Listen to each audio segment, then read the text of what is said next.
जी, ये भी समर 2005 का क्वेश्चन है और इसमें उन्होंने कहा है कि 4 वोल्ट मीटर रीडिंग्स हैं V1, V2, V3 and V, और इनके इक्वेशन आपने बनानी है और बताना है कि कौन सी इक्वेशन इनमें से करेक्ट है।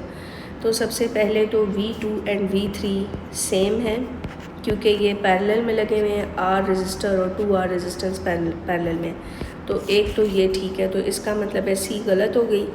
उसके बाद इन्होंने कहा है कि दूसरा ऑप्शन जो है वो लिखने से पहले मैं आपको बता दूं कि ये जो ए ऑप्शन इन्होंने लिखा हुआ है ये तब वैलिड था अगर आपका ये सिचुएशन होती, यानी ये रेजिस्टेंस कनेक्ट होता ऐसे R और 2R के क्रॉस यूँ कनेक्शन होता, यानी ये आपकी V1 हो जाती, ये आपकी V2 हो जाती और ये वाली आपकी V3 हो जाती। ठीक है, तो फिर हम कहते कि जो आपकी बैटरी का पोटेंशियल है वो डिवाइड हो रहा है इन तीनों के क्रॉस, क्योंकि फिर ये तीनों सीरीज़ में होते। तो ये जो पहला है वो तीनों के सीरीज़ में होने पे जो है वो एप्लीकेबल होगा, तो ये भी गलत है। अच्छा, उसके बाद जो बाकी का ऑप्शन पॉसिबल है वो मैं लिख लेती हूँ कि जो बैटरी की EMF है वो कंज्यूम हो रही है V1 के क्रॉस, यानी इस रजिस्टर के क्रॉस प्लस इस रजिस्टर के क्रॉस कहा जा सकता है। यानी या ये इक्वेशन लिखी जा सकती है, या आप यूँ लिख सकते हैं कि V की जो पोटेंशियल है वो कंज्यूम हो रही है R के क्रॉस या फिर 2R के क्रॉस, यानी V1 प्लस V3।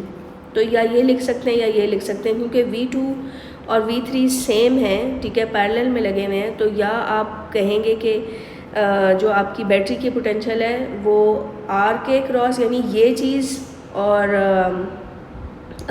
ये जो दूसरा पोटेंशियल है ये V2, इसको कह सकते हैं।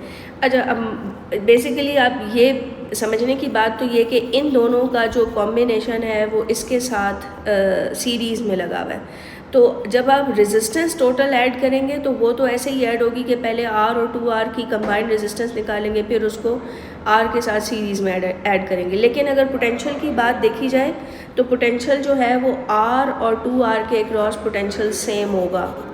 सो दैट्स वाई आप जो बैटरी की EMF है उसको V1 प्लस V2 लिखने के लिए यानी अलाउड है, या फिर V is equal to V1 plus V3 लिखने के लिए अलाउड है। तो अब यहाँ से आप V माइनस V1 बराबर है V3 लिख लेंगे अगर, तो ये D ऑप्शन करेक्ट होगा।